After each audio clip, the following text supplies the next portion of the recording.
Can we just have one normal show where we just talk and not have to spend it talking or defending Jalen Hurts?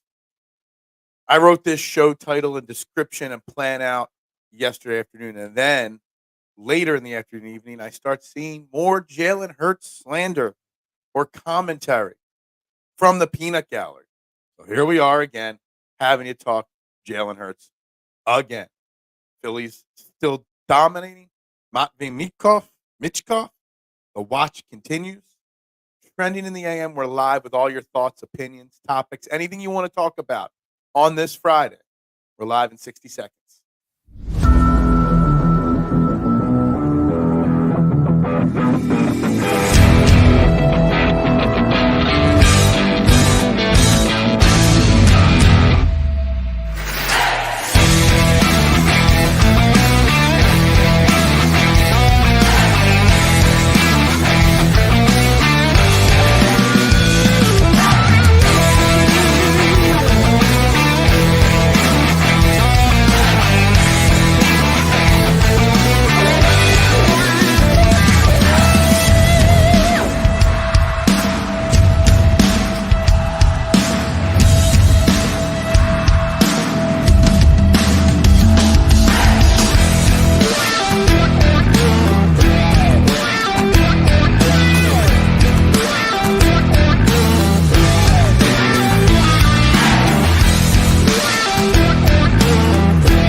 And a very good morning, everybody, and welcome to Trending in the AM right here on Edge of Philly Sports. We are live, Facebook, YouTube, Twitter, Twitch. You know the drill. Wherever you are watching, hit that like, share, subscribe, retweet, follow button. Whatever button you can click on, whichever button will help to continue to spread the word of Trending in the AM, the number one morning show in Philadelphia. The best YouTube show, the first daily YouTube show. We're live. We're here. We're talking about it all today. I'm your host, Phil Stiefel, at Beard and Knowledge.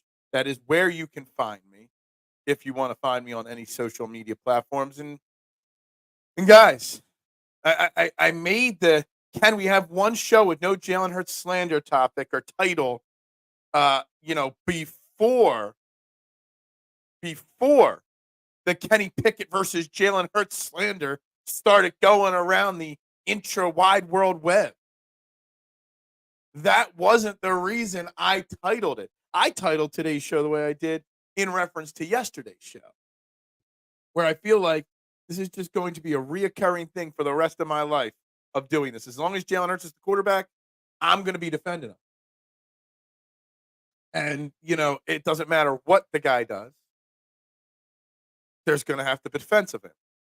And it is what it is. And then I go and put my phone in my hand and I start looking at stuff yesterday. And because of one basic paragraph from one Ed Kratz, who is one of my favorite Eagles beat reporters out there, everybody is starting to misconstrue some of his comments and some of his takes from day one of open training camp and turn it into a freaking quarterback controversy. What the hell is wrong with people? You got Steelers sites. You got just everybody basically. Let me backtrack for a second. Ed Kratz had his 10 observations from day one of open training camp the other day. Okay. And one of them was Kenny Pickett looked good. And then in the description of that one of those 10 observations said he even looked better on some throws than Jalen Hurts. Well, God forbid someone says anything, even remotely negative. There must be some algorithm tracking chart out there, because then you got Steelers reporters, you got national reporters, you got Cowboys reporters, this and that, Eagles fans. Do we have a quarterback controversy? Guys, I don't want to rehash the Kenny Pickett conversation from months ago, but that is just the most asinine thing that I had to see. I wanted to make a few jokes about Jalen Hurts. I got a special surprise in about 25 minutes for the show. Something you're not going to want to miss. We got 3 more names on my quarterback ranking list. The Phillies still are winning. What was it on the agenda? I was going to mention Matvei Michkov a couple more times on the show because the watch is still on. But no, now I got to talk Jalen Hurts in a quarterback controversy because of a bunch of idiots running around social media. What's up, Daniel Berry? How you doing today? Adam, what is up? Jalen will prove the haters wrong and win the MVP in the Super Bowl. Well, we can hope it's that good. No, heavy is the head that wears the crown. Yeah, my head is heavy from wearing the crown of best morning show host. What's up, Bruce? How you doing today?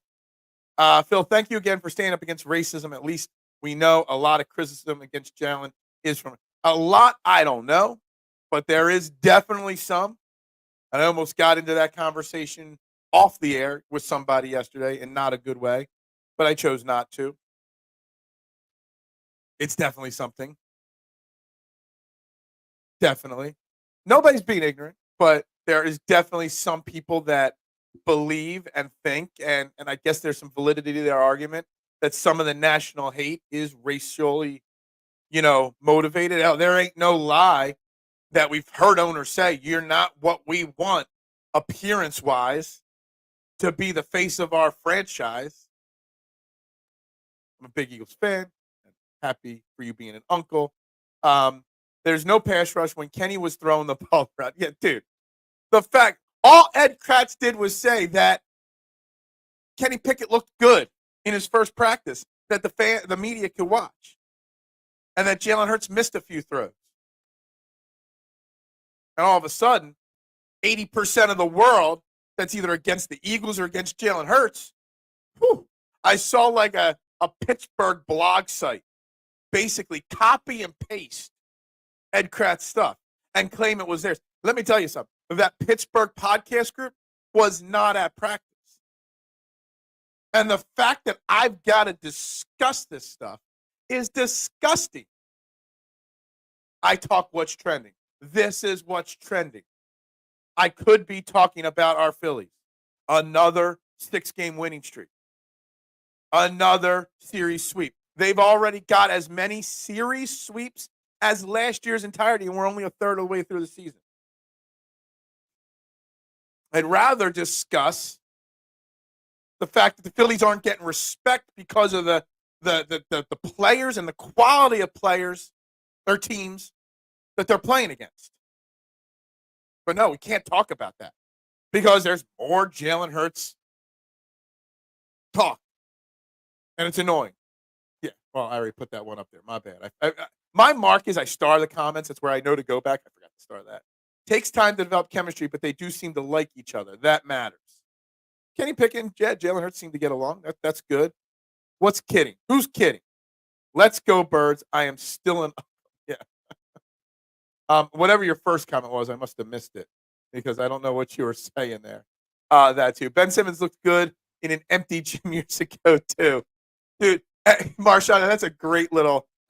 Fridays are for getting like we always get off target on or topic on this show, but Fridays are like always majorly off topic.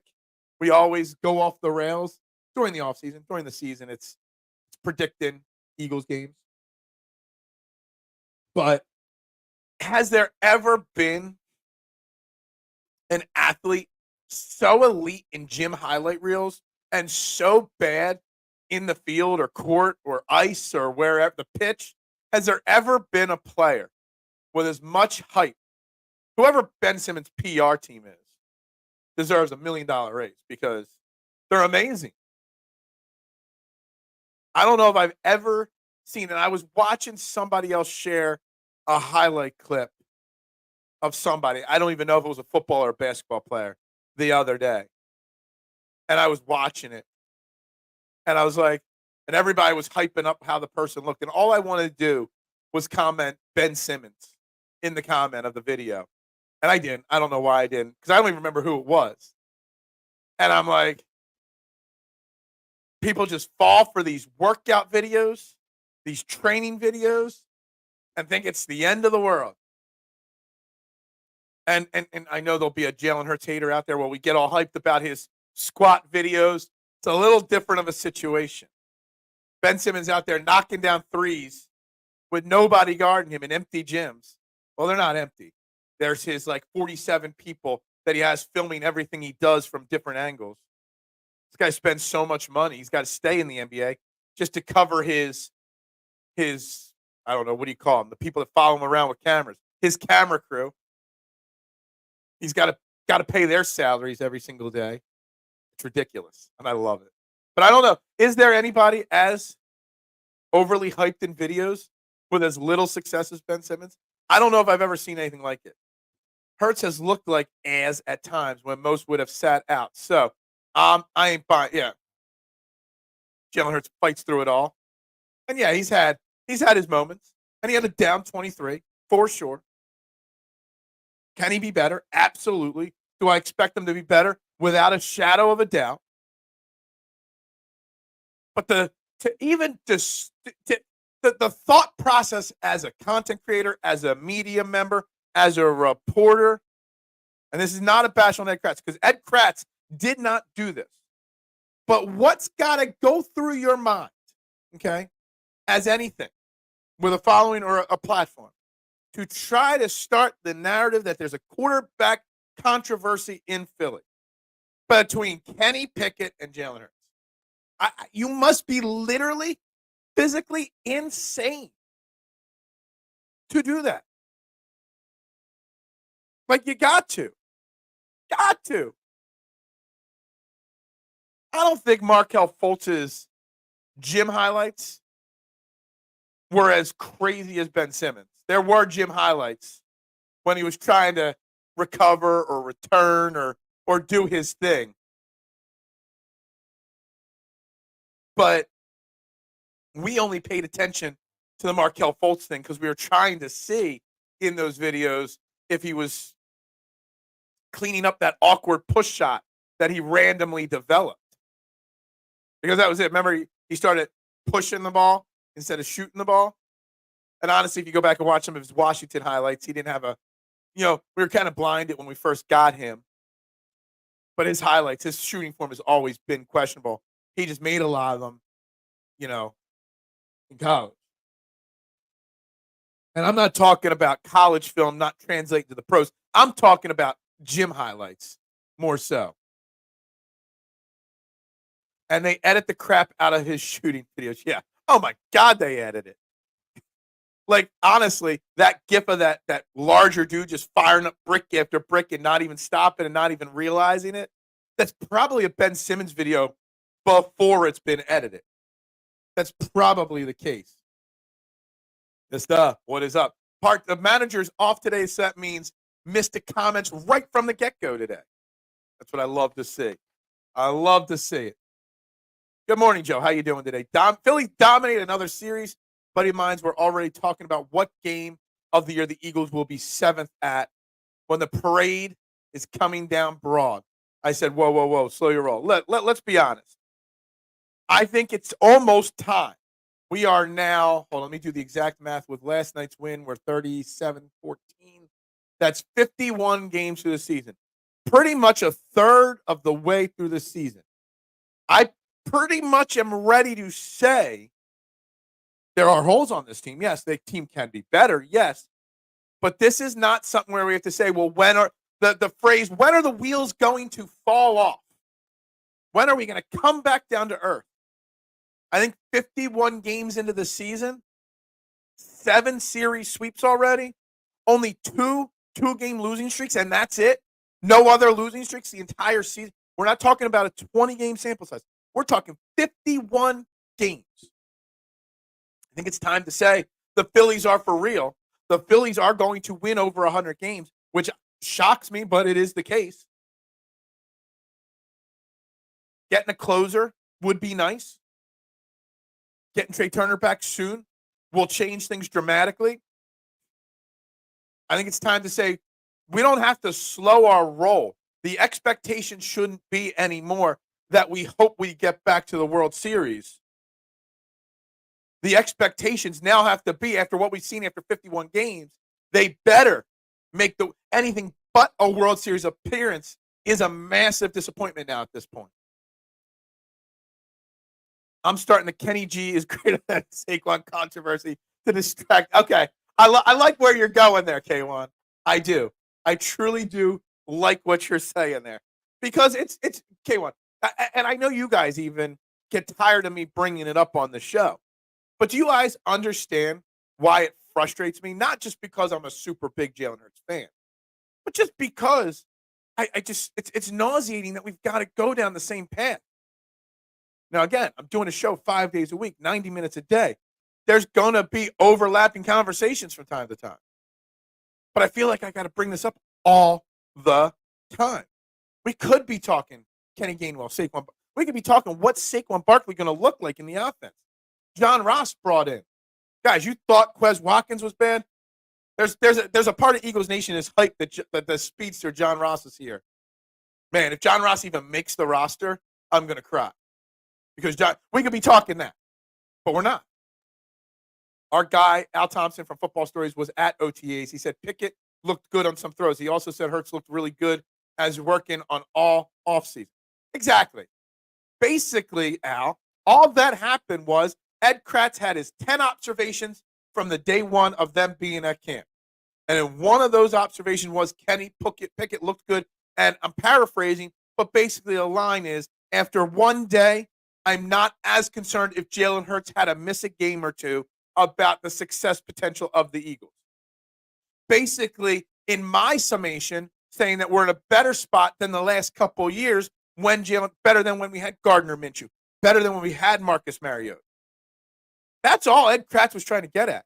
Now 90% of the world, I just upped it from 80% to 90%, is trying to stir up a controversy. Because they're stupid and have no clue what they're talking about. If indeed he developed thoracic outlet syndrome, then that is a shame. But sometimes that's a cop-out diagnosis like chronic fatigue syndrome. Something's up with Fultz's shoulder area, though. Look, Markelle Fultz has become a very good quality role player in the NBA for the Orlando Magic. I actually discussed on this show at the NBA trade deadline trying to bring Fultz back here for a bench guard. Whenever he's a free agent, I don't know if he is right now or not, I will talk about bringing Markelle Fultz back here because we need bench guards, guys that can run. He's long, lengthy, still plays great defense, distributes, gets to the rim, shoots better. It's unfortunate that he was a first overall pick and that we had to trade picks to get him one overall, but that's past us because we left him. If we brought him back, he's turned into a very serviceable NBA guard. So whatever he had, he's kind of gotten over it. Mitchie Poo, what is up? How we doing? I don't care how many games we win as long as we don't burn the candle doing it. I seriously thought the Phillies were going to suck this year, no lie. I just thought the Phillies would be 88, 89 wins like always. Slow start, whatever. It's not even June, which is Kyle Schwarber's 20 home run month. Trey Turner's been out. Trey Turner being out, a low-key, very important part of it is it got JT Realmuto into the two-hole and got JT Realmuto rolling. I'm going to be really curious what you do with the Phillies lineup when Trey Turner returns because Trey Turner's a one or two guy in the one or two hole. But JT Realmuto has gotten really hot and really comfortable in that two hole. And you'd hate to bump him down. Now, Rob Thompson's the type of guy to do that. But do you put Trey Turner in the 5-hole? 6-hole? Is that a little weird and unfair to Trey Turner, who was the best hitter in baseball when he got down? Do you move JT down there and change up whatever has gotten him red hot? I think there's an interesting conversation on what to do with Trey Turner when he comes back in the lineup. I really do. I think there's definitely a conversation to be had there. Well, Kenny Pickett and Saquon Barkley golf together. WIP is going to start a controversy now. That's a couple weeks of content. I would not be surprised if there's a poll on Twitter at some point this weekend from WIP who should be the starting quarterback for the Philadelphia Eagles in 2024. Meanwhile, I got him in the top 10 of my quarterback rankings list here. Kenny G made Pickett look good with that touchdown catch. Yeah. It was all Kenny G. Yeah, that's right. I don't care how it happens and who makes it happen. We have 2 legit shots at winning titles this year. Make it happen. Honestly, Marshawn, if it's February and I'm doing this show, Marshawn, and we do not have at least one title in this city, that would be an utter disappointment. Honestly, right? Honestly. Utter disappointment if there's not a championship in Philly come mid-February. I don't know what the date of the Super Bowl is yet. What's up, Mike? How you doing? You got production out of Sosa, which helped the lineup. Sosa's playing at an all-star level right now. I'm so glad we're moving on to Phillies talk for a few minutes. Guys, stay tuned here. About 10 minutes. Got a special surprise, and it will bring us back to the Eagles for sure for a few minutes of conversation today. Mundo Sosa has filled in better than admirably in Trey Turner's absence. Everyone assumed Whit Merrifield would get a lot of time, but Sosa's just playing well, like really well right now.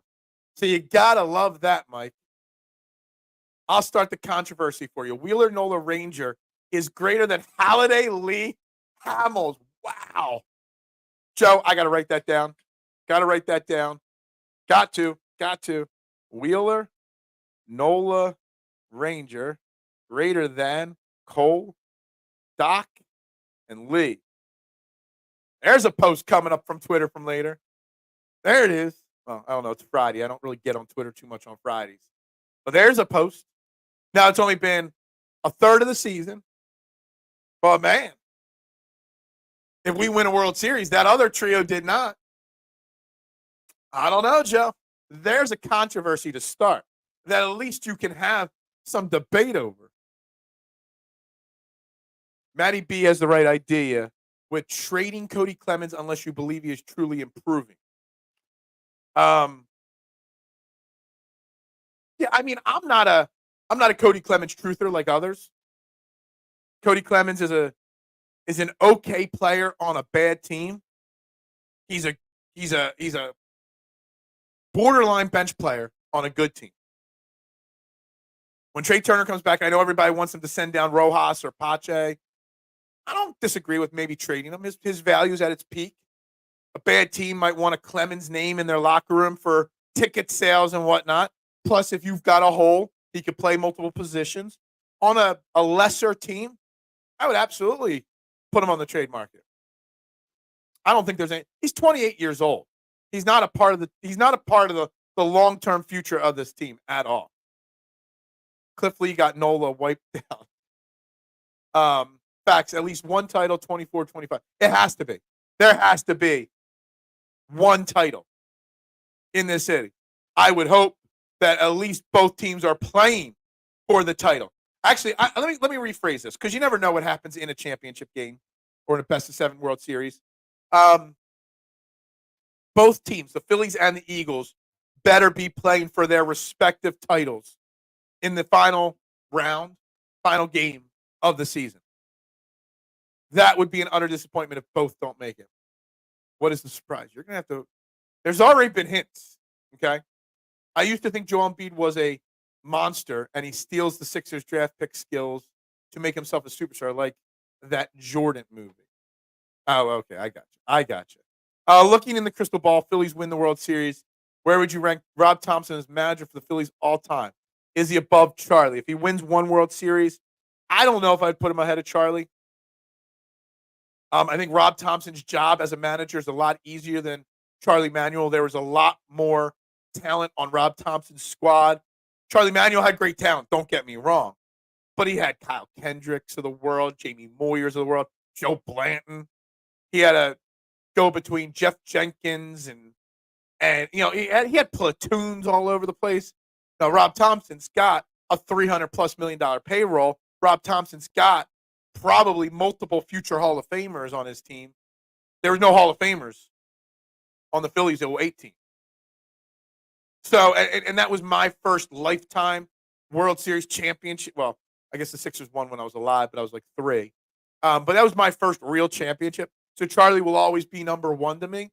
But let me just say, I question Charlie Manuel's decision-making just as much as I question Rob Thompson. I can put Aaron Nolan, Cliff Lee's league for 1 second. Of those 6 pitches, I think he's 6. Aaron Nola is 6 out of those 6. Interesting. I gotta think deep about this conversation. I don't know. Maybe my surprise for today, we might have to change the conversation to this bold conversation. Ranking those 6. Doc Holliday was only here for 3 years. He was really injured towards the end. He really had only 2 elite years here in Philly. Cole Hamels won us a World Series MVP. Wheeler is as dominant as they come. Ranger, as dominant this year as they come. Nola's just even Steven, steady Eddie. I don't know. That's a tough ranking, those guys. Mister, that is not far-fetched. What was Mister's last comment? Oh, yeah. Gotcha. We're even trying to throw Sixers in here. All this talk about the 2-hole will get you demonetized, Phil. Is that it? That is going off the rails on a Friday. That is what that is. Exactly, Marshawn. Him being you are being you. That is for sure. Joji said he would pray for the Phils when he was fired. He must be the Pope in disguise. He is definitely playing the banjo right now. Joe getting jiggy with it. Is that who you're talking with? That guy is a total clown. We'll just say that. Total clown, that guy. Guys, what is not being a clown? You're a clown if you don't use SherryTickets.com. Great moments don't just happen. They happen with you in the crowd. SherryTickets.com is easy to use and has no hidden fees. The price you see is the price you pay. You can pay less, play more with SherryTickets.com. Save even more with the exclusive promo code EOP10. That's EOP10. And share an experience that will live on. Don't pay hidden fees and save 10%. Why would you use any other ticket reseller? If you need more personal touch, give them a call, 610-494-5050. Let them know EOP and Training the AM is where you heard them. They even have great theater and concert tickets, anything that's hard to get your hands on. Remember, don't overpay with the rest. Save with the best. SherryTickets.com.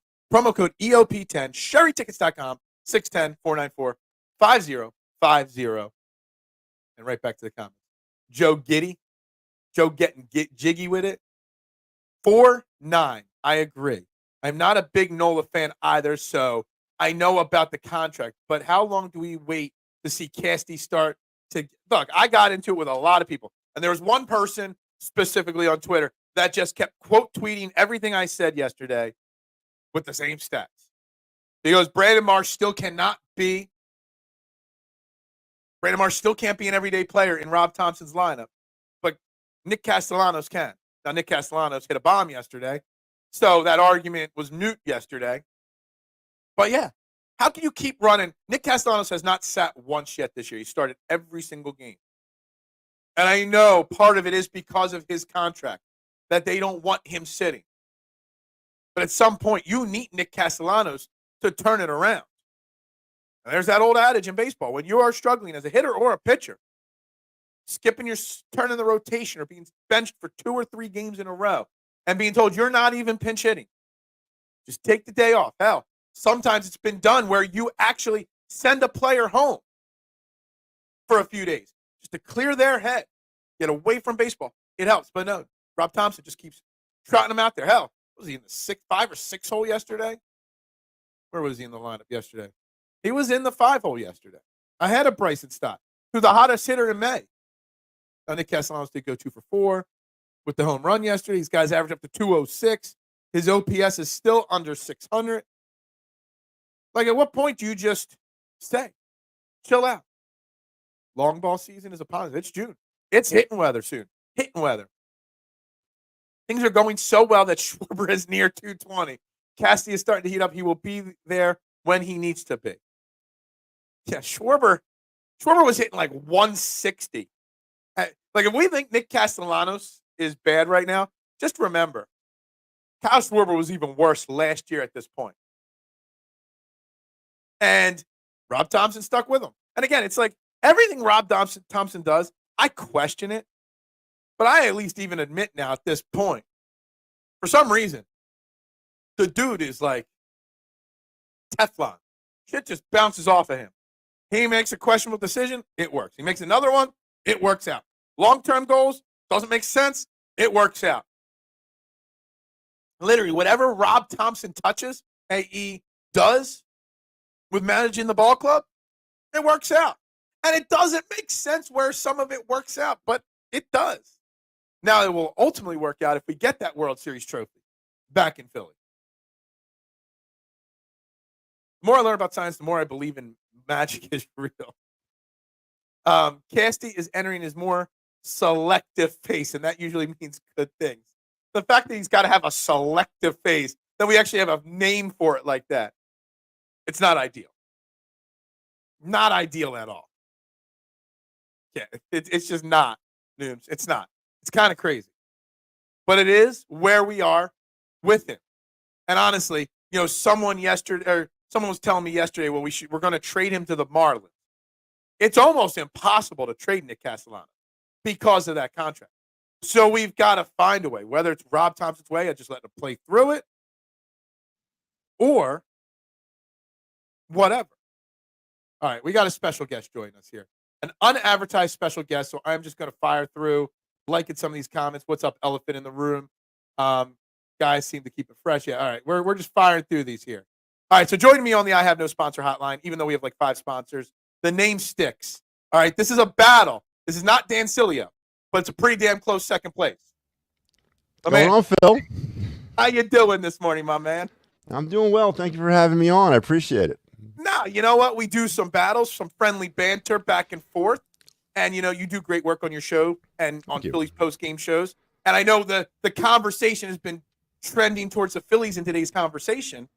But me and you, we have a lot of disagreements when it comes with the Eagles. So, we'll talk a little Eagles here for a few minutes, and we'll talk a little Phillies, and I'll let you get on with your day. So, again, Matty B, welcome to the show. This is your first time on a morning show with me here. Yeah, is this what 8:30 looks like? I have no idea that this looked like this. Yeah, it's first time in the morning show. Everybody's in the comments just getting super hyped that you're here. So, calling it things like trolling in the AM and stuff like that. So, Matt, I don't think you're a troll. I think you are just dead set in your opinions, which I do respect the fact that you stand with your opinions. And you have, to an extent, sometimes very valid reasons for your opinions. So I don't know if you want to talk about Jalen Hurts because that seems to be the topic today, or your Howie Roseman opinions. But why are you not as on board with Howie Roseman and Jalen Hurts as some of the other Eagles fans are out there? Because the proof is in the pudding, Phil. What proof have we seen that this combination is going to yield anything? There's a lot of Jalen Hurts support, and you should support him. He's your starting quarterback, but he's not Tom Brady. He's not Pat Mahomes, and I don't even think he's top 10 in the NFL right now. What has Jalen Hurts ever done? What has he won?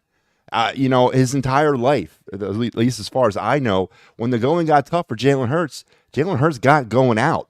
And he quit Alabama because he got benched, and he ran to Oklahoma.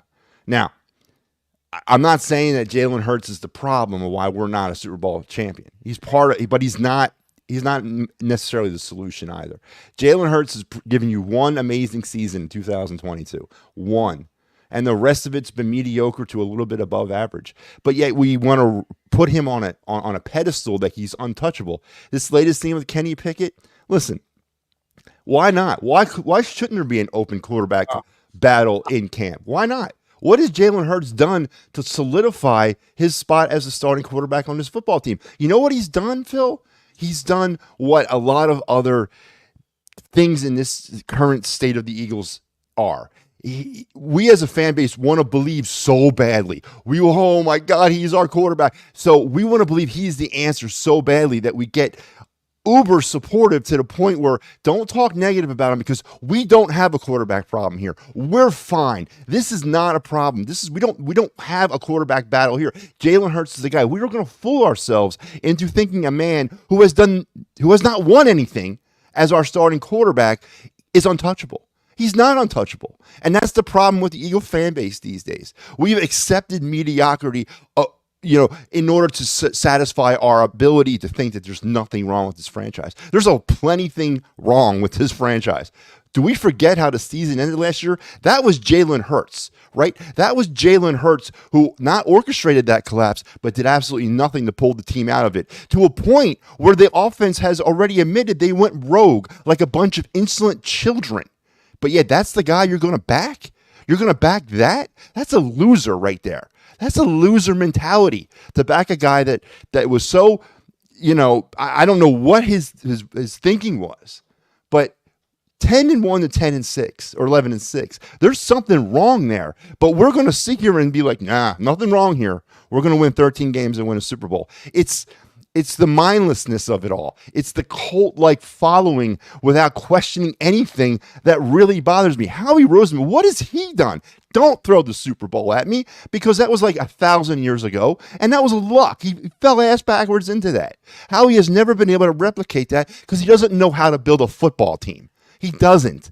But yet he's hands off. Don't talk negative. I don't hate Howie Roseman. I don't know Howie Roseman, so how can I hate him?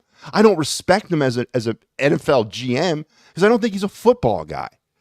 But yeah, he's hands off. Don't touch him because he won us a Super Bowl. Well, that credit only lasts Doug Peterson 2 years after that. Why is Howie get a longer leash on that?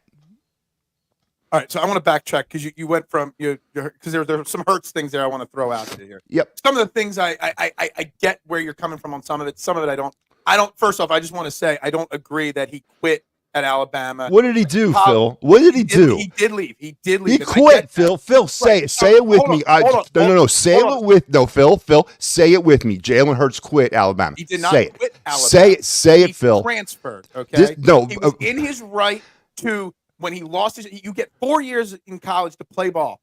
If you are not going to play your last 2 years and you think you can play, I'm not saying that's called quitting, Phil. It's called quitting. It's his right to do that. Anyway, Jalen Hurts, you're saying, what has he done? He had one good Super Bowl run, whatever, average to just slightly above average after that. They were your words. All right. But it's been 3 years. That's it. Okay. Josh Allen, nobody questions him. What has he done in 7 to 8 years? I'm not worried about Josh Allen. I'm worried about here in this town right now, in this city. You are judging a player's potential career off of a very small window. Where nobody else. In other cities, this does not happen with their quarterback. Yeah, but we judged Carson Wentz off the same window. We did the same thing to Carson Wentz. We took 2017 and elevated him to the status which he never was. We did the same thing to Jalen Hurts. We took 1 year. Phil, you're saying I'm doing something, but you're doing it. You're doing it reverse. My thing is, I'm countering what you're saying. Jalen Hurts. I bet you there's 25 other, well, maybe not 25, but 20 other cities that would open arms take what Jalen Hurts has done in the last 3 years. Because what Jalen Hurts has been able to accomplish in the last 3 years is nothing short of a miracle. Because what are you talking about? A miracle? Did he part the seas?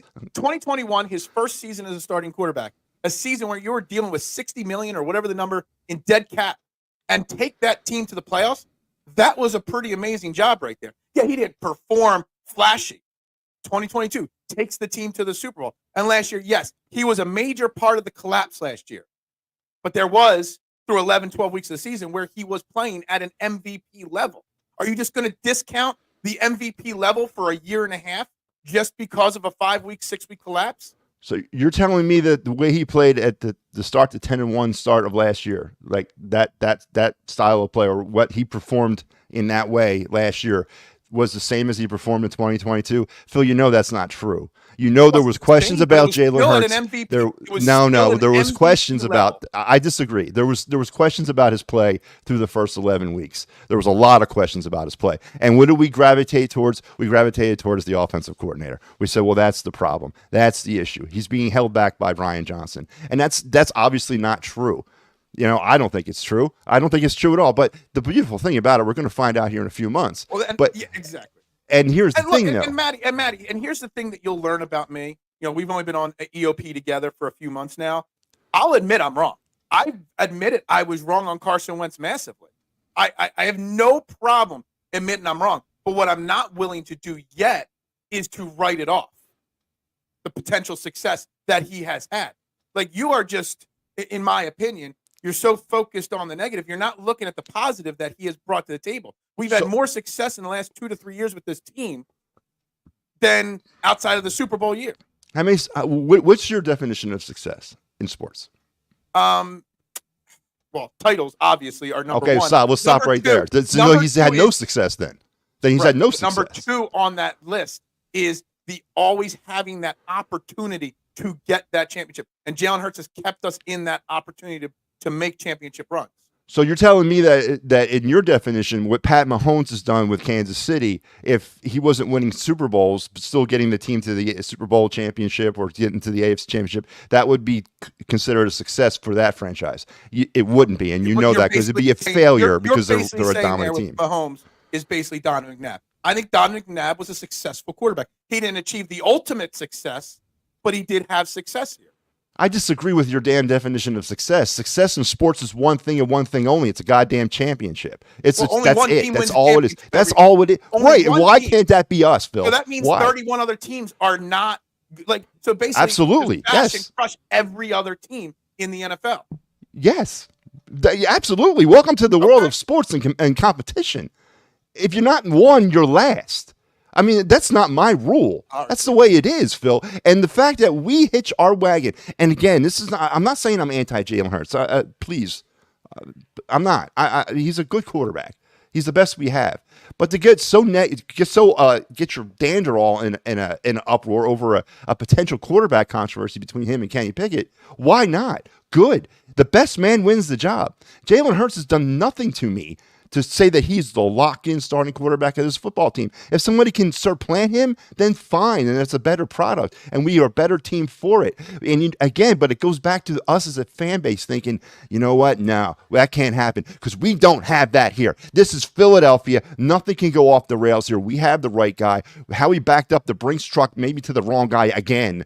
But no, that's not a problem here. That's my issue. It's with this fan base, not necessarily with the team. I know what the team is, but the way we hype up 13 wins, Phil, who in the hell thinks this team's going to win 13 games based on how they were coming off the field last year? Phil, they couldn't get out of their own way at the end of last season. And as far as I know, that is the last concrete evidence of what this football team is. Not this fallacy of 13 wins based on winning an offseason. And what does that trophy look like? How do we win off seasons? We don't know what these players are. Howie Roseman currently has 18 players on his roster right now that we don't know what type of NFL player they are based on the fact that they have not necessarily rounded in the form. And these are draft picks. 18 of them, almost a quarter of his roster is made up of unknown draft picks at this point. And yet you're going to sit here and say, or not you personally, but I have heard you say it. We're going to sit here and say, I've not made a prediction. So let me just say, no, not prediction wise, not predictions about winning the draft in the offseason. I don't predict any of that stuff because you just cannot predict that this point of the offseason. I make one prediction. I make it the day before the first game of the season, and that's it. Because you don't know what our roster is going to look like in a month or two. You don't know what the Dallas Cowboys roster is going to look like. You don't know about injuries in camp. Everybody just sees the schedule and they instantly make a prediction. Did anybody look at Dallas? What are they doing the week before and after us? What's this team doing the week before and after us? So it's very hard. So I agree. That's the first time we've agreed so far 100%. Anybody predicting 12 or 13 wins right now today on what's today's date? May 24th? You're just basically, making a prediction to make a prediction. Right. So I do agree with you on that part of it right there. And just like I can't sit here and tell you they're going to go, 2-15, because there's you can't base that on anything right now. But that's my thing about all this. It's not the fact that you think I'm negative or they think I'm negative. I love your passion behind your opinions. That's why I wanted you on here. So you have passion behind it. So here's my question then. Let me rephrase this. If Jalen Hurts is not your guy, then what's the other option? Because but before you answer, let me phrase it. What the conversation we're having here right now, I have this. I have a follower. He watches a lot. He doesn't always comment, and he has a lot of the very, very, very same opinions on Jalen Hurts as you. And his answer to that question is, well, what else? He's like, well, move on and try to find the next thing because we're never going to win. And his answer is always, keep trying until you find the right guy. So what's your answer? Are you willing to go into a dark time and move on from Jalen Hurts in hopes that in that dark time you find the next Patrick Mahomes? So would you rather this path of maybe we get lucky in the play? We're going to make the playoffs. Maybe we get lucky. Maybe we get hot at the right time. What would be your answer to that? You mentioned going into a dark time. The fact that the Eagles are not winning Super Bowls means to me they're in a dark time as it is. I don't give a damn about the great regular seasons or the postseason runs. At the end of the day, they're not finishing the job. So we are in the dark times, all right? And Phil, be honest with you, I grew up in an era of Eagle football that was the dark times. I mean, this organization was absolutely a disgrace. But so for you to sit here and tell me that we're going to go into the dark times, I disagree. Well, I think we're already there.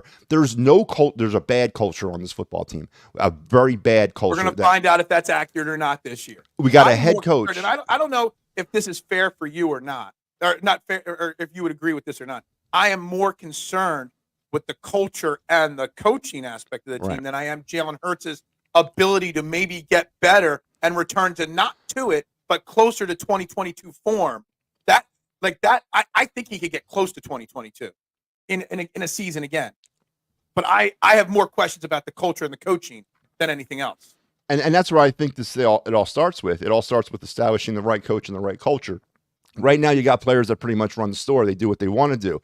And when you have maybe an older veteran-laden team, you might be able to get away with that a little bit more. But now the veterans are starting to fall off. Kelsey retires, Cox retires. We're starting to lose some of that veteran presence. What are the younger players who have not necessarily kind of gone through the test yet or the battles or the fires? What are they going to do with that freedom?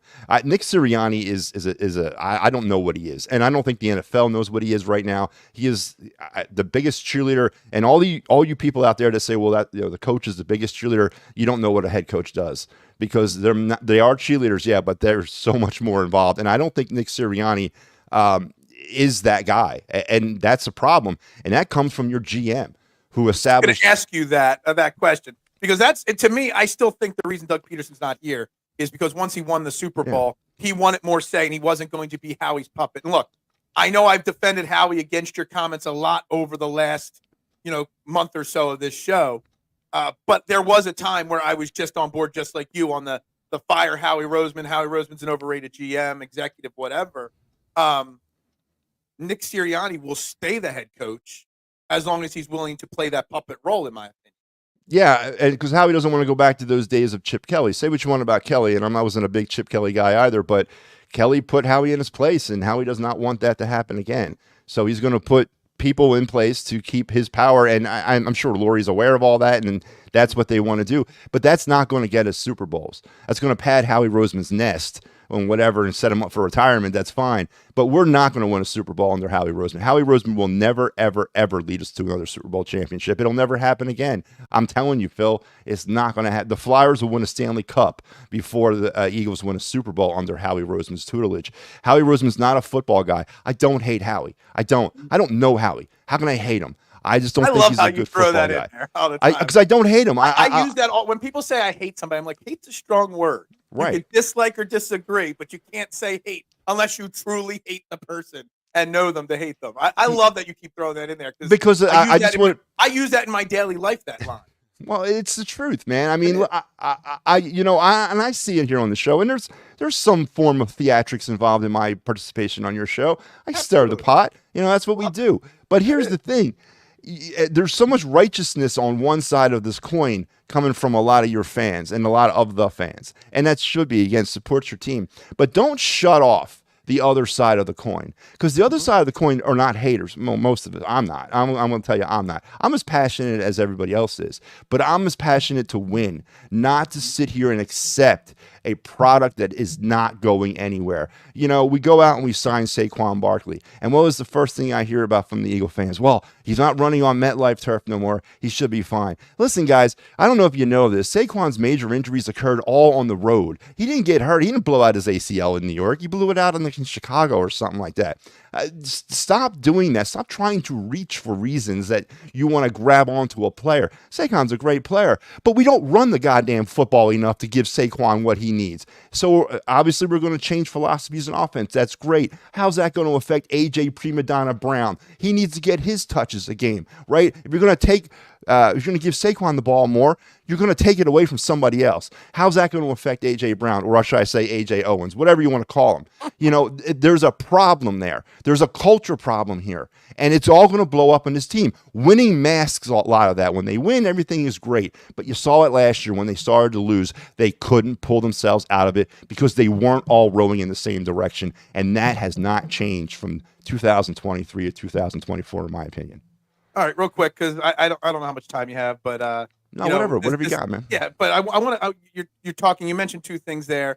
You said something about success, so I wanted to get your thoughts because you do a lot of great work with Phillies post game shows, and I don't know if you've noticed it, but the color of the banners have changed this week on the show. I've changed the banners to orange for a certain someone that I've got my eyes out for. Okay, and you do a lot of Flyers coverage as well. So first, real quick answer. I've been doing this content creation for a couple of years, married, I run my own restaurant. So things have had to be taken off my agenda. So the first thing that got knocked off my agenda was watching the Flyers because of their dark times that they've been going through. Yeah. But this Michkov, character, has got my eyes. And I kind of, you're older like me. I'm getting the same feeling in my gut of excitement of when I remember sitting in back of my dad's minivan and the announcement of the Eric Lindros traded to Philly happened. That's the kind of feeling I'm having. Am I validating having that feeling? And B, what do you think? I'm starting every day, I'm feeling a little bit more confident that there's a slight chance he will be here this year. So to answer the first part, drafted 7 overall last year out of Russia.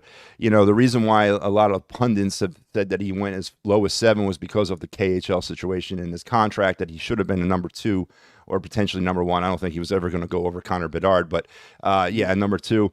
I mean, he's a face, right? He's a face of a franchise for the very least bit. We don't know how he's going to be in the NHL. We don't know how his game is going to translate. The KHL ice is wider. It's longer. I don't know how it's going to translate. None of us do. But he is definitely a talent. 19 years old. He does bring that X value to a team, if not for the very fact that coming here is going to give revenue for this team that sorely needs some sort of shot in the arm, a face of the franchise. We haven't had a face of the franchise. I'm going to go back to Eric Lindros because he was, to me, the last face of the franchise of the Flyers. I was never a big Claude Giroux guy. I thought Claude Giroux was kind of a paper champion and whatnot, but yeah, he is that first part of a super duo that's required to be a Stanley Cup contender. And it would be great if he could get over here. I think he'll come. What his role will be next year, I don't know. We still have a lot of gaping holes on this team. The draft's coming up here in a couple weeks. I think the Flyers, with the fact that Michkov does come, should build a Michkov line versus putting him on a line. I think they should draft his line and try to kind of get everybody on the same level together and grow together. And they got 2 first-round picks, 10 overall picks in the draft. So they have an opportunity, along with the prospects they already have in the organization, to kind of build that.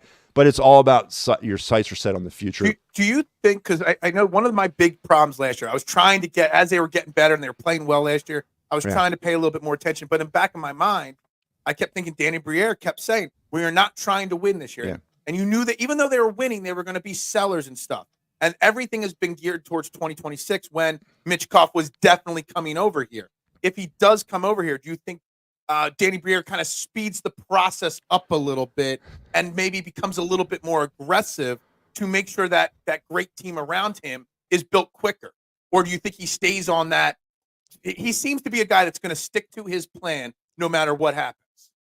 Yeah, so within hockey, it's weird because you essentially, in hockey, you're better off building teams through drafts because free agency in hockey is weird.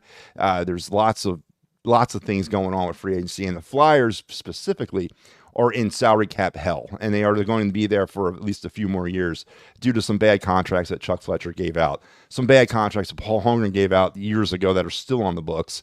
The Flyers are still trying to work their way out of cap hell.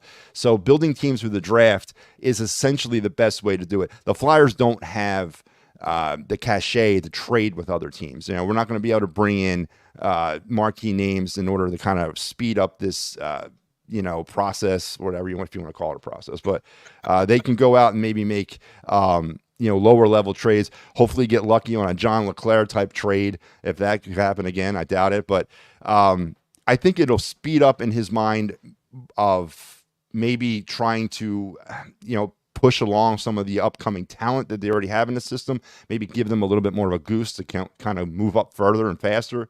But as far as going out and breaking the bank and trying to assemble a super team around Michkov, the Flyers just don't have those types of resources. They're still strapped with salary. And now you got the goaltending situation with Carter Hart that's completely up in the air. This was not part of the rebuild plan, was a goaltender, and now it is.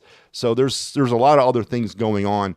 The Flyers are not going to be a Stanley Cup contender next year if Michkov shows up. They're not. They'll be a playoff contender, yes. And they'll be more exciting to watch. Absolutely. And they'll get people into the seats, and they'll get the buzz going. The buzz was back this year. The Flyers did an outstanding job of trying to repair the damage of the former regime. And they did a great job. Now they got to continue to build on it. But a Stanley Cup's not coming anytime soon. And I don't know how your Stanley Cup mythology is, Phil, but the Flyers celebrated their 50-year anniversary of the first Cup a few days ago. Well, on the Stanley Cup itself, each team gets a little plaque, with all their players' names on it. Well, those plaques stay on the cup for 50 years, and then they get moved off, because if not, the Stanley Cup would be 85,000 stories tall. So this year, that first Cup plaque is coming off. So that first Flyer Stanley Cup champion team will be removed when this year's Stanley Cup champion gets crowned. And then next year, the other Cup team, the second part of the back-to-back, that's coming off. So in short of about one calendar year, we're not going to have any more representation on a Stanley Cup, and that bothers me. That really does. I never thought, I didn't know that aspect of it, and that's interesting. That's something. All right, real quick, one final thing before I let you go, and I get back to the show here. Phillies. I mean, obviously, they're the talk of the town. They should be the talk of the town instead of Jalen Hurts. Everything you said about the Eagles, I mean, kind of rings true with the Phillies, because they haven't won anything yet either. They have disappointed us the last couple of years as well. And if anything, maybe a little bit more disappointing because of that payroll and the superstar talent on the team. Maybe you can make an argument even more disappointing to an extent. So where are you with the Phillies? And do people have to stop saying that, well, they haven't beaten anybody, but we're 51 games in and they're this good? So what are your thoughts on that? So I hosted the post game last night, and somebody dropped a comment in there about no respect, and it sent me into this like spiraling tangent down like this rabbit hole that totally went off the rails of a post game show. I don't subscribe to the no respect. I don't care. I really don't. It doesn't bother me. It shouldn't bother the fans of Philadelphia. I went as far last night to accuse our fan bases of being soft. Who cares? Who cares what the national media thinks? I'm concerned about one thing, and that's winning games. 162 game baseball season. You got to take them one at a time. And I don't care if it's against the Dodgers. I don't care if it's against the Royals. I don't care who are actually pretty good this year. I don't care who it's against. They got to win their games, because at the end of the day, if they don't win, you're not going to get respect if you lose to these lower teams too. So what do you want? You got to win, and you got to put yourself in a position to try to be in place in October. As far as what the Phillies' expectations and how they've let us down a couple of years, it's been like 141 years, right? And 2 championships in all that time. It's been a lifetime of the teams letting us down. You just got to gear it up every year. The expectations for this team was higher based on what happened in 22 and 23. It was intrinsically higher starting the season. We talked about it in the during spring. It's World Series or bust for me. It was, and they needed to get back. And so far, I've seen the changes that Rob Thompson promised to be making. I'm not a Rob Thompson guy. Everyone wants a closer. I don't know what we're going to do with a closer, because we don't do a traditional bullpen here. That closer is not going to close every game. He'll set up sometimes. He may come in long relief at some points. He's not a traditional closer here. The Phillies are not going to get one of them. And if they do, they're not going to use them the right way. So that bothers me. I don't think that'll work. But it's a great ride. It reminds me a lot of 93. It really does. That's what I've been preaching that for weeks, that I'm just like the Michkov has Lindros vibes to me. This Phillies team has 93 vibes. Let's just hope for a better finish than 93, I guess. And that's another thing. 51 games. I heard you say it earlier. 51 games. That is a drop in the bucket of the MLB season. If you look back through 51 games last year, where were the Pittsburgh Pirates? They were like 5-6 games ahead in the NL Central. Now, I'm not equating the Phillies and Pirates together.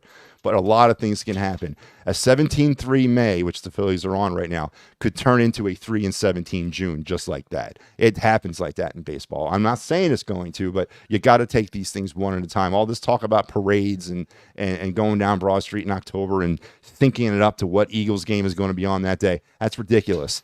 This season has not even gotten off the ground yet, and I think that was a direct shot at one of the commenters from earlier absolutely. in the show. That's one of the most ridiculous things I've heard. In the show. I don't subscribe to that way of thinking. But one game at a time. It's been great. They're getting contributions from lower parts of the lineup, which is how you win. Ranger Suarez is off to a historical start, and the approach at the plate from this team holistically has been a lot better than it was in years past.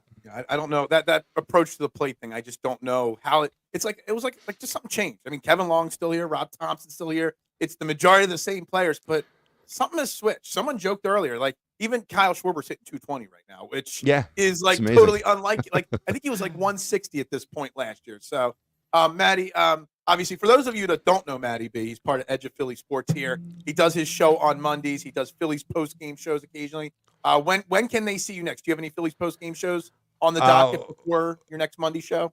I'm on Sunday, I think, for the Phillies, and but don't forget, catch the Fighting's Final is our post game show for the Phillies that we do every night. It's me, Sal, Mike, Al. I'm thinking Pat. I forgot about Pat, but we also do a Flyers post game show during the Flyers season. We're coming up. We're gearing up to do the draft. We're going to cover the round 1 of the NHL draft. We're going to cover round 1 of the MLB draft as well. So a lot going on. And you do a lot of writing on the website as well, covering a lot of prospects and stuff like that, and minor leaguers and stuff like that. So you guys can read Matty B's work also on EOPsports.com.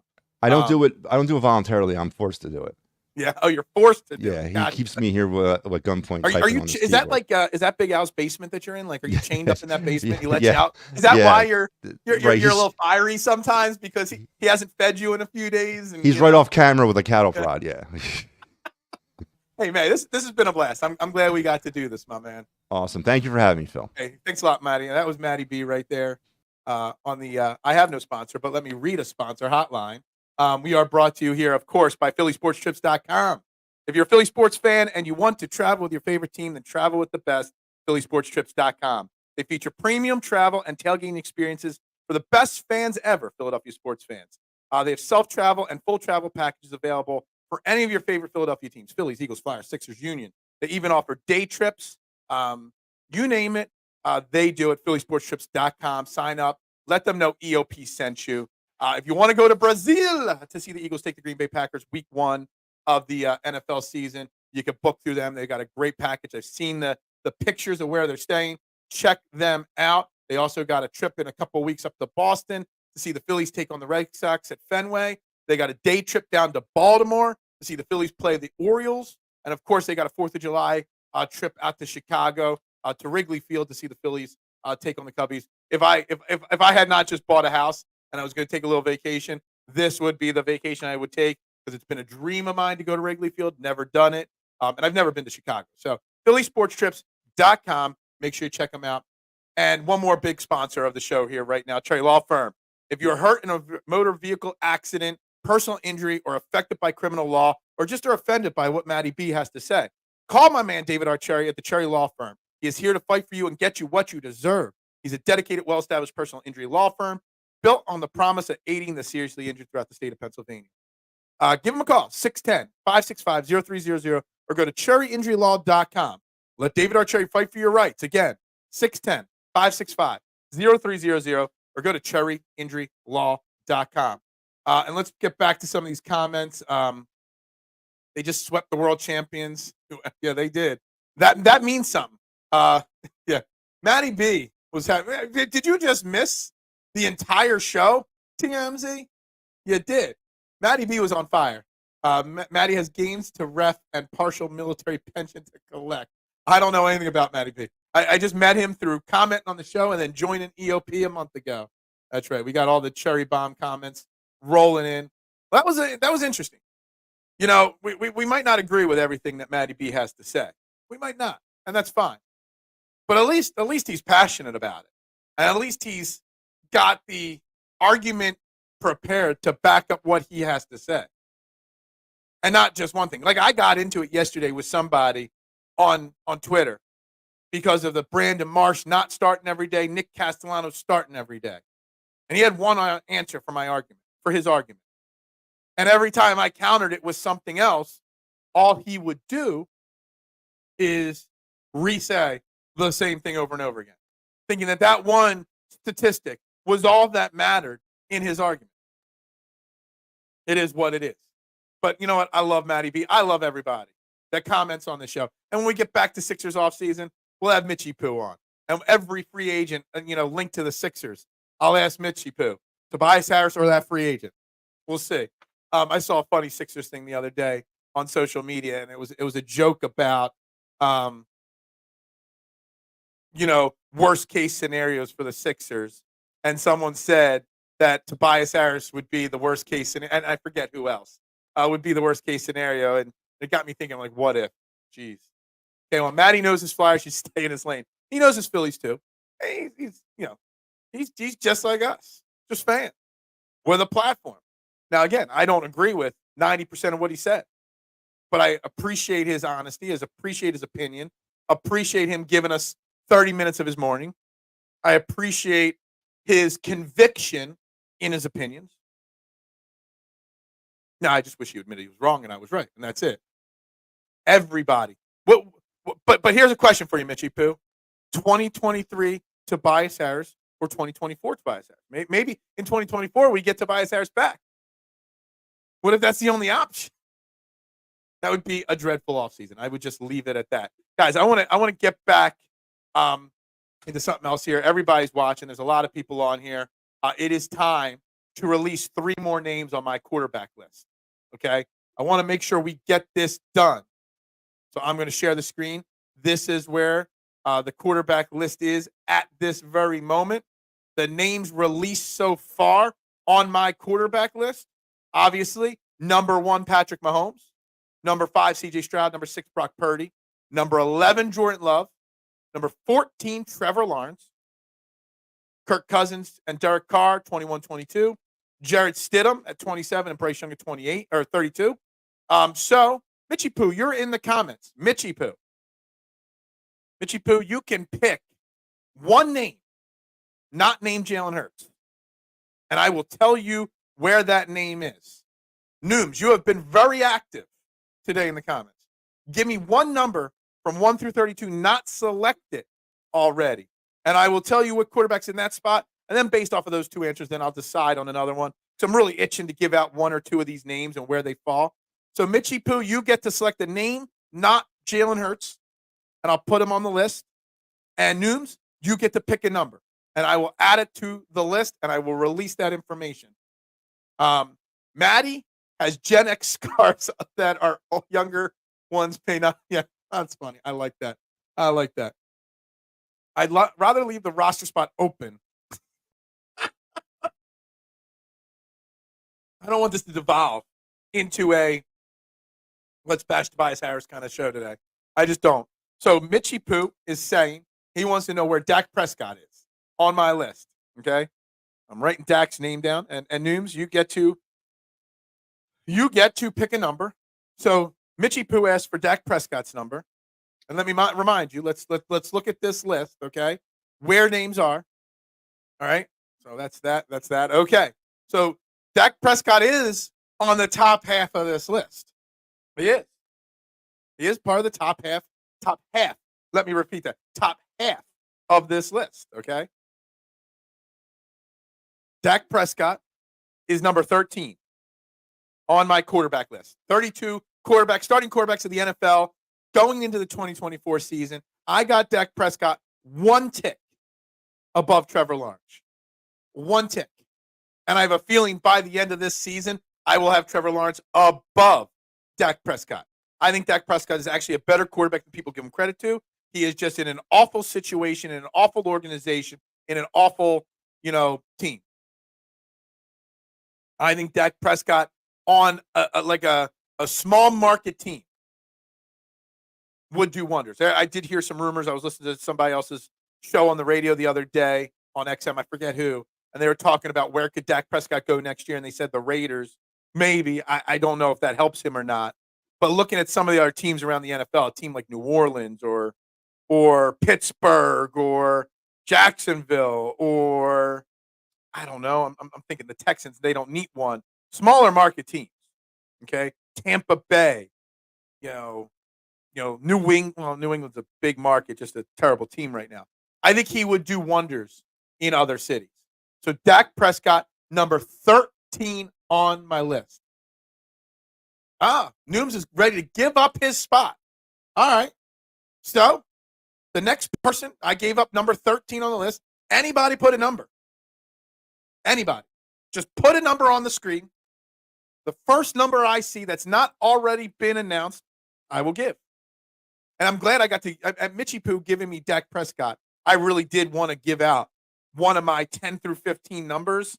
So I'm really excited that Mitchie Poo picked Dak Prescott and he fell into that range. Dak Bear. Nope. Dak was number 13 on my list.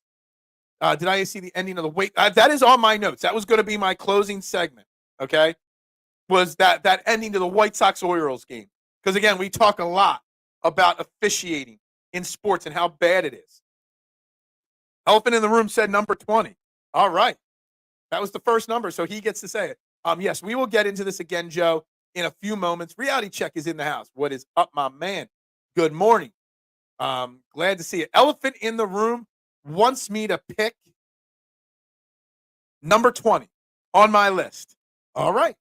Number 20, starting quarterbacks. And remember, this is one spot above Kirk Cousins, 2 spots above Derek Carr, because 21 is Cousins, 22 is Derek Carr.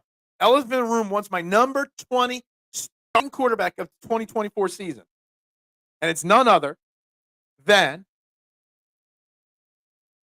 career resurgent guy, Geno Smith, number 20 on my list. Number 20 on my list is Geno Smith. Dak is mid. I think he could be better, but Dallas sucks. I like that spot for him. Unlucky number 3. I think 13 for Dak is fair. It's not totally crushing him and putting him at like 27 or something like that. I think it's fair. Dak would be good in Seattle. He would absolutely be good in Seattle, where I have Geno Smith, number 20 on my list. Dak is a much better quarterback than Geno. And I probably should have put Cousins ahead of Geno. I just am a sucker for a good story, and Geno reinventing his career in Seattle after his career basically being over and then getting that big contract. I love it. So that's why I went with Geno Smith at 20. Probably a little personal. Like, I love those kind of comeback stories. And he's got a sort of a comeback story in his career. I completely disagree with that Geno ranking. How are you ranking Geno? Geno hasn't done anything. Well, he took a really bad Seattle team 2 years ago to the playoffs, and he had it down here. And again, I just said it, and maybe you typed this up before I said it. There might be some partialness to Geno because I do love the comeback story. I probably should have put him at 22, Cousins 20, Carr at 21. But I gave him a slight extra bump just for the story. I mean, we're not talking about elite. We're not debating, Jalen Hurts or Josh Allen or something like that, or Brock Purdy and Jalen Hurts. We're talking about the bottom third of the NFL quarterbacks. So I don't think it really matters. I think that's inconsequential. 20, 21, 22. It just means what they are at the bottom of the average quarterback rankings. But Dak Prescott, I agree with the other comeback. Well, I will give you a sneak peek. I'm not going to announce where Baker is, but I will tell you Baker is ahead of Geno, Cousins, and Carr on my list, just so you know. I will give you that little tidbit because I'm going to pick the next name I release on this list, okay? I'm going to give you one, all right? And I would have been Dak if nobody picked Dak. Geno can win in prime time. That's why he's above Cousins. Yeah, well, that's true as well. I missed some things here. Good call, K1. 14. Do I want to give 14 out? I already gave out 14. 14's on the list already, so I don't even have to do that. It's Phil's narrative taking over. Yes, that's right. My narrative. Dak should leave Dallas and go to the 49ers after this year. Dak that doesn't fit with me having Brock Purdy, the number 6 quarterback in the NFL. I think Brock Purdy is extremely underappreciated, and I can agree to that. I do. I want to give. So we've done number 13 and 20 on this list. That's there and there. I'm thinking another mid-level number. Actually, no. You know what I want to do? I want to give you the number 10 pick. I want to give you guys a top 10 pick. And just so you guys know, picks 28 through 31, I'm going to release online this weekend. Maybe even top 25 and down this weekend. I got 5 shows next week. By the end of next week, I want to be complete this. Shane Half will be on next Friday, and he is going to massively criticize my list and how different from his list it is. So that'll be next. So I got to have this list done by Friday next week. So I'm going to do the math and 3 Monday, 3 Tuesday, 3 Wednesday, 3 Thursday, final 3 on Friday. So I'm going to release every name at the bottom of this list this weekend to then leave 15 on the list. I'm glad someone finally given 2-time Super Bowl guy some due. Who's a 2-time Super Bowl guy that I'm giving due to? Or is it 1 time? I don't know who you're talking about. So I am going to give you number 10 on my list right now, okay? And I don't know if you guys can guess this one really quickly in the comments, but based off of this list and then add Dak Prescott at 13, Geno Smith at 20, who number 10 on my list would be? And I don't know if this is shocking or not. Well, I'm giving Purdy some credit. Yeah. I'm a Brock Purdy fan to an extent. I'm a fan of anybody that I think wins and doesn't get the credit that they deserve. Yeah. If I say Daniel Jones' name is at 10, let me tell you something. Daniel Jones will be, I just said 25 and below will be released this weekend. Daniel Jones' name will be in that. There are rookie quarterbacks that I have above Daniel Jones, just so you know. And what does that say about Bryce Young? That I got Bryce Young 32, and Daniel Jones is going to be really, really close to that 32. Daniel Jones stinks, plain and simple. Pro Football Focus just now released their quarterback rankings. After show, I'll compare with Phil's rankings. Well, what I've released, I will Pro Football Focus PFF QB rankings. I'll look it up this weekend if I have time. I know I got a busy weekend. Joe Burrow is not number 10. Not at all. Giants heavy Cope fans. Yeah, absolutely. So number 10 on my list of the top 32 quarterbacks entering the 2024 season. Jared Goff. As I'm saying it, I see a comment pop up from my main man, Steve. Yes, Jared Goff is my number 10 quarterback in the league. And let me just, a little round of applause for him getting a monster contract a few weeks ago. Detroit is spending money. But Jared Goff, number 10. Herbert is not number 10. You'll be surprised. Obviously, he will come out next week on this list. Just one on their YouTube show live. Okay. Aaron Rodgers is not number 10, but he is pretty close to the 10 in my standings. But yeah, no, not number 10. Goff is the definition of mid. Guy's played in a Super Bowl. The guy got cut after playing in a Super Bowl, got picked up and is turning that organ. He was supposed to be a placeholder. Now he's a $250 or whatever $1 million man. Gotta love it. Guy hasn't quit on himself yet. Is he mid? You know what? Honestly, I could say pretty much there's a lot of mid quarterback play in the NFL. There's a lot of guys from 10 on down. Love might be mid. Dak is mid. Trevor Lawrence is mid.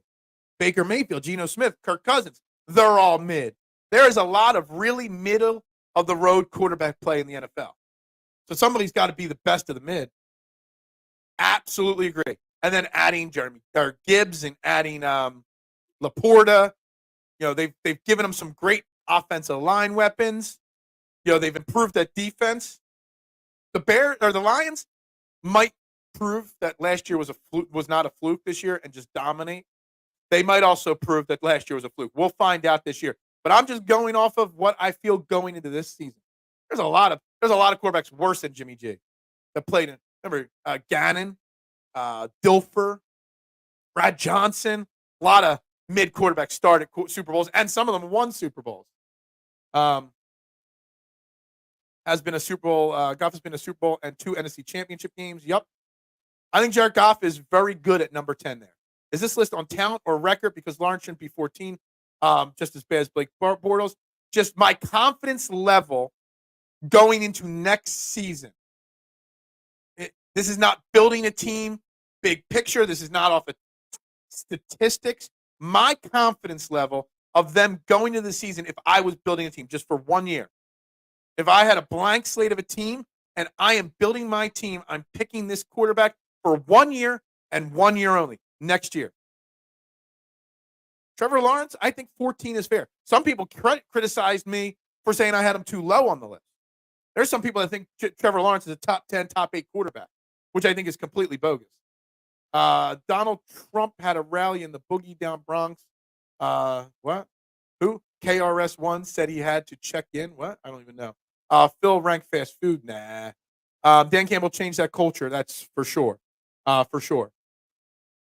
That has market corner. Yeah. So that's where we've added 3 more names to this list. How many names have I released now? That's 1, 2, 3, 4, 5, 6, 7, 8, 9. We are up to 12 names released on this list. With Dak Prescott at 13, Jared Goff at 10, and Geno Smith at 20. Just so you know. All right, guys. We're in the final 10 minutes. Let me shout out my final sponsor of the show today. For the last 65 plus years, Dolan's Bar in Ridley Park has been the place to go when staying local to watch a game or hang out with some great friends. Go check them out. 24 East Sellers Avenue, Ridley Park in 19078, right off 95 south of Philly Airport. Nestled in the small town of Ridley Park, my old hometown. They are the quintessential Irish-American dive bar. They treat every patron just like family. Great music, food, drinks, times, memorabilia giveaways. You never know when a former Philly icon might walk through the door. Go to Dolan's Bar, 24 East Sellers Avenue in Ridley Park. Tell PJ, ELP, Trending in the AM is where you heard about them. Or visit their website, dolansbar.com. Follow them on social medias, Twitter, Facebook, Instagram, or TikTok. Dolan's Bar in Ridley Park. And make sure you're hitting that like and subscribe button right here on the channel. We are going to get to that baseball game moment in a second here. 7-day-a-week program, guys. Fighting finals, steel steps tonight on this channel. We got fighting finals tomorrow. We got PM in the AM with Bernard on Sunday. All across all the time on Sunday. 7-day-a-week program, 27 plus shows a week, guys. Make sure you're locked into EOP, but make sure you're hitting that like and follow and subscribe button for me. It's free to hit that like button. It's free to subscribe. It doesn't cost you a thing. Now, there is a tipping option down below if you like. You click my Venmo or PayPal. Buy me a cup of coffee. That'd be great. Otherwise, just do me that free favor and hit that like, share, and follow and subscribe button, guys, wherever you're watching. I greatly, greatly appreciate that. Fire through those 4-leaf closures. Can someone under 75 run, please? 710. Yeah, it wasn't my best effort. Phil and all, enjoy. Yeah, happy Memorial Day weekend. We will be live on Memorial Day. Just because it's Memorial Day, I don't take no days off, okay? Well, I'm taking Tuesday off. Just so you know, breaking news. Tuesday on this very show, I will not be here. But I did get I tagged in. I tagged in a member of team EOP. And Patty Bernard will be hosting Trending the AM on Tuesday. Now, what will he talk about? I don't know. Patty's got his own way of doing business. But Patty Bernard will be hosting Trending in the AM on Tuesday. Maybe he'll bring some of his EOP friends with him. Maybe not. I don't know. Stop. All right, I want to look at something here real quick, and it'll have to find it here. There it is. The end of Baltimore Orioles, Chicago White Sox game yesterday. Okay? If you guys don't know what I'm talking about, it's on my Twitter page, the highlight. Phil, I got something that will blow your mind. Caleb Williams is the next Carson Wentz. Might sound crazy, but there's some character. Reality check. You haven't been checking in every single day lately. I've been during the draft process. I said a lot of similar things. I didn't use Carson Wentz's name, but yeah, Caleb Williams. I mean, there is skill there, just like Carson Wentz, but there's character issues, in my opinion, 1,000%. Now, he won me over slightly with the way he handled on draft night, my man Gio, the podcaster, and how he was so open to talk to this kid and give him an interview. So he won me over a little bit with that. Anybody that gives my man Gio some time, I appreciate it. I think it's awesome. So he showed me a little bit there. But the Bears, people are predicting the Bears in the playoffs. People are predicting the Bears to win the division. Get that shit out of here. Caleb Williams is going to have a very tough time his rookie year in the NFL. Now, he's in the bottom. He's below Derek Carr on the list. But I wouldn't go as far as saying he's below Daniel Jones on my list. We will see how that goes. Caleb won me over. His girl's smoke show. Did not see his girl. Guys, it's Baltimore Orioles, Chicago White Sox ending. Now, I got to rewatch the video. Yeah, so it was Baltimore won the game on one of the most odd, random, I don't know endings to a baseball game. I don't think I've ever seen this before, and I don't know if I ever will see this again. So it was the bottom of the ninth. The White Sox were down 2. They had a couple runners on base and 1 out. And there was a pop fly in the infield. Okay?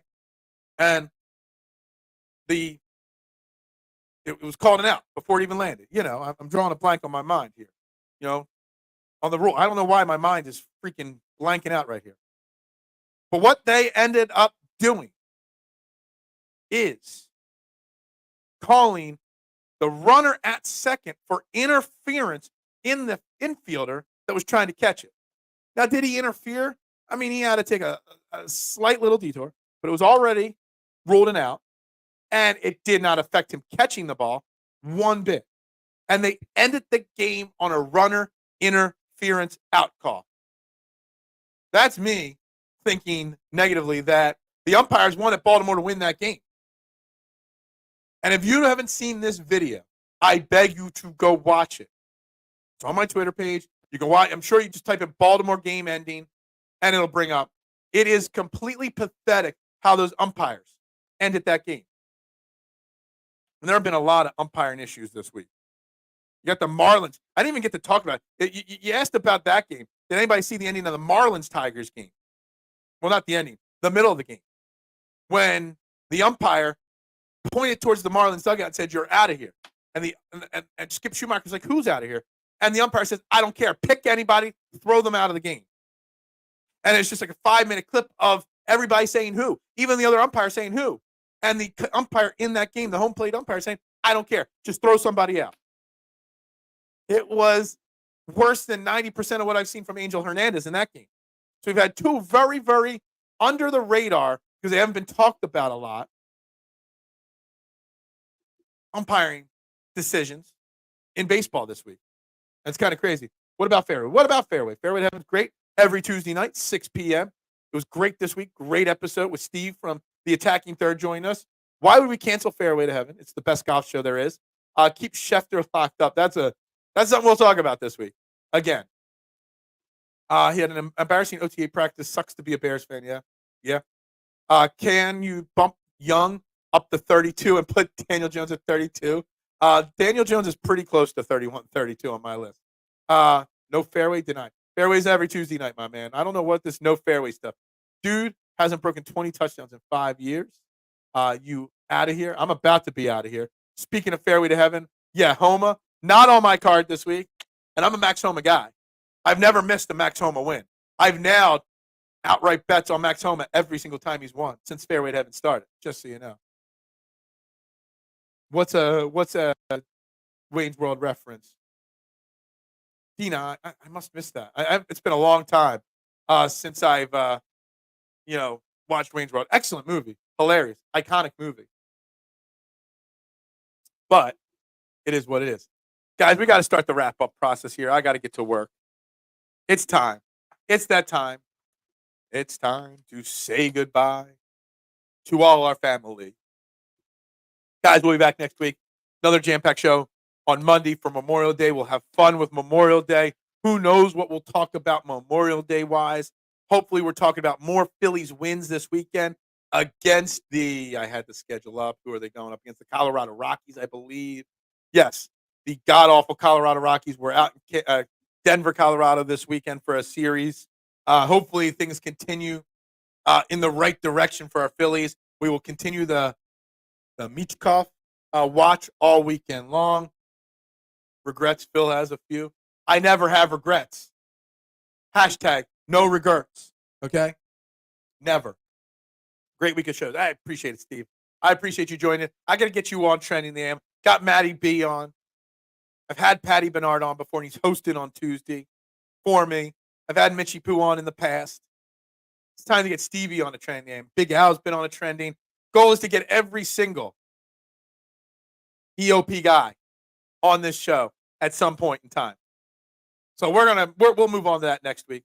Maybe hit up Patty. Maybe Patty needs a co-host for next week, Steve. With that being said, everybody have a fun weekend, a safe weekend. If you're traveling to the beach, be safe. If you've got parties all weekend long, be safe. I shouldn't have to tell you, don't drink and drive and those kind of things. Remember also when you're celebrating this weekend what the real meaning of Memorial Day is about, okay? Just remember that. I ask you that, please, this weekend. And I will remind you all that on Monday. So with that being said, for Edge of Philly Sports, I am Phil Stiefel. This is Trending in the AM. Like, share, subscribe, retweet, follow. Shout out to Matty B for the surprise visit today on the show. I will see you guys all next week. Go Birds. Ring the bell. Have a great weekend.